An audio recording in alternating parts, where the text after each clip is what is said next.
Dun sa commissioner, yung sa pagdadating ng playoffs, 'di ba, elimination, eh, di siyempre konting balyahan lang 'yan, ganyan. Pero pagdating kasi ng playoffs, grabe na yung balyahan. Kumbaga, ano ba yun, inaalo ba ng liga yon na maging mas physical sila? O meron talaga kayong limit kung hanggang saan lang puwedeng makipagbarugan sa ilalim o sa loob? Kasi minsan binabalibang na minsan, eh. Ikaw bilang bagong commissioner, anong masasabi mo dun? On my part, Hmm. siyempre sabi ko nga, that time, mga ex-player din, no? Lalo na yung head security, pre. Hmm. I'm sure kilala mo. Rudy Distrito. Oo, naku, So, na-destroy yan. on our part, siyempre, ang experience natin, panahon natin. Okay. So, we really want to bring back yung basketball talaga, yung physicality. But the end of the day, hindi naman kami nagkukulang sa referee. Okay. Now, we need to be consistent. Mm. Now, kung may, alam mo naman yung pre, kung banggaan lang, Oo. or wala namang Pwestuhan. disadvantage na nangyayari, Oo. wag natin tawagan. Pero at the end of the day, dapat consistent. Oo. Mamaya pagdating ng fourth quarter, konting gano'n lang tinatawagan nyo. Ay. Doon kami nagagalit, pre. Oh. So basta, sasabihin ko lang, lagi nyong, meron ka dapat communication sa players. Yun ang sinasabi ko sa referee. Kasi alam mo yan, pre, pag tayong dalawa nagbabanggaan at parang walang nakakaalam, tuloy-tuloy tayo, di ba? Oo. Now, kung may referee na, Ranidel, Easy lang. Marky, Oo. yung hawakan nyo, mamaya tawagan ko na yan. So kahit pa paano, May warning. may warning. Oo. So maganda yung, hindi ko masabi na naging natawid namin yung yung playoffs namin na ang ganda pretignan eh. Talagang Action, no? action, may bumabagsak na. Actually, kung titingnan mo, parang ganun yung PBA nung araw, eh. Yun. Yung barugan na parang no Oo. harm, no foul. Parang Kumbaga kasama yung physicality pero hindi naman sa point na mananakit. Oo, Yeah, hindi may nabibigo. basketball Oo. concept pa rin. Pre. So, Yung- banggaan kung Sabi banggaan. namin, pagka, alam nyo naman yung sabi ko, alam nyo naman sa training nyo as referee, kung ano na talaga yung foul. Mm. So sabi natin, wala naman kaming parang fino-force sa inyo na pabayaan yung magganyan, pero yung consistency. If we allow sa first quarter na ganito, all the way. minsan kasi mayroong nagugulat na referee. Diba, di banggaan sila. Hmm. Bag.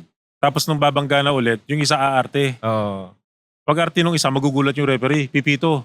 Eh pareho naman silang gumanon. nagbabanggaan. Pareho silang nagbabanggaan. Tapos umarte lang yung isa. Eh di dapat pala umarte rin yung isa. Pangit naman tingnan. Yes. Di ba?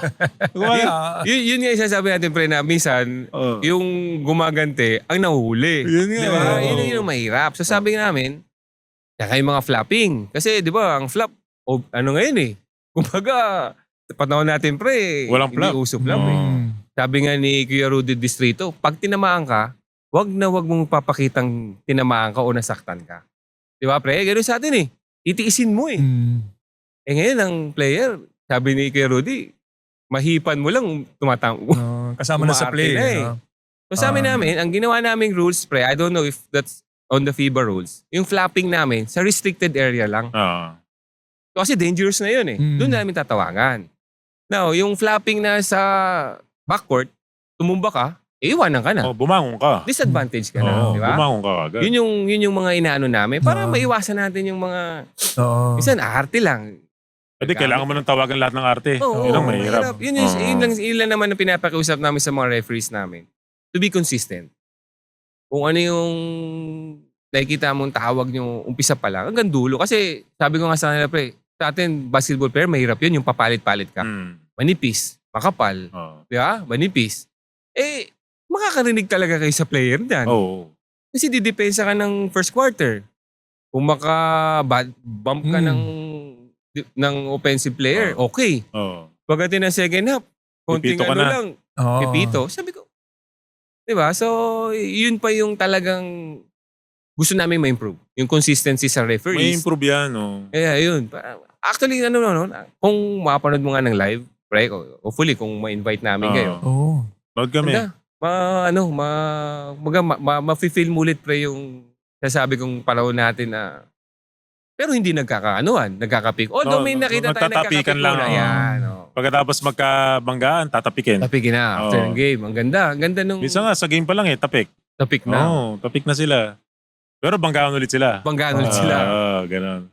Okay din naman yan. Kasi, kaya nga nagwe-weights eh. No. Para sa basketball, makipagbarugang ka.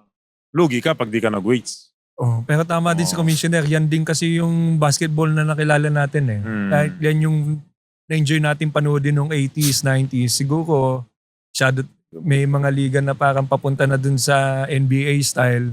At least may maiwan na Pinoy style pa rin na laro na ma-cherish Yeah. natin. Yun nga yung sinasabi ni Rudy Distrito sa akin, pre. Ah, Alam mo naman Rudy Distrito, di ba? Sa game. You know him. fighter yun eh. So, sabi niya na nakikita niya ngayon eh. Kasi siya yung head of security namin eh. Nakikita niya na parang pangit pala yung ganito, yung ginagawa ko dati, ganyan.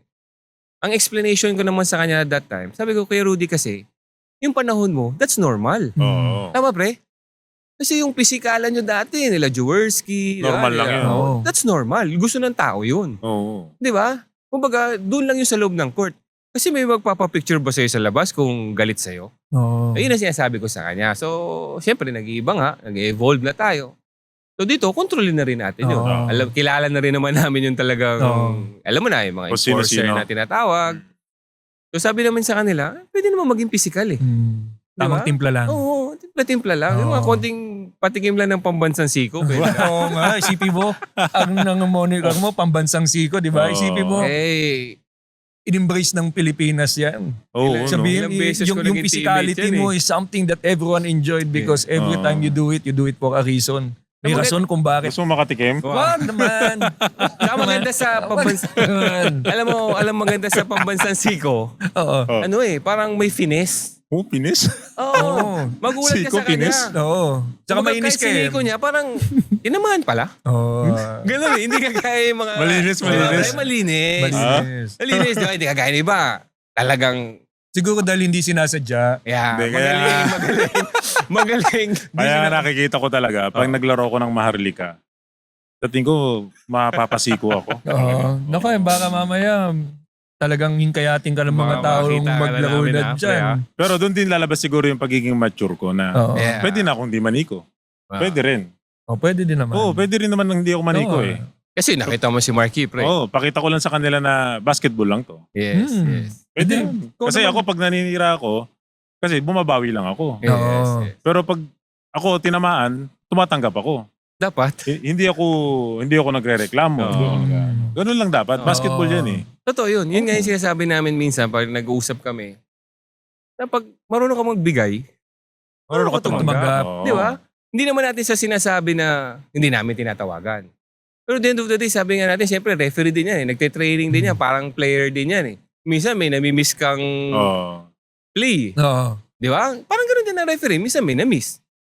Pero yun na nga, continuous yung pag-remind namin sa kanila. Pagka naman nakikita namin pare na parang paulit-ulit there's something wrong. Oo. So doon na namin kinocall yung attention, binibigyan namin ng indefinite suspension, mabigat sa kanila yung pre. Oo. Yung pagka hindi ka tumawag, wala kang kita eh. Kasi ano sila per tawag eh. Oo.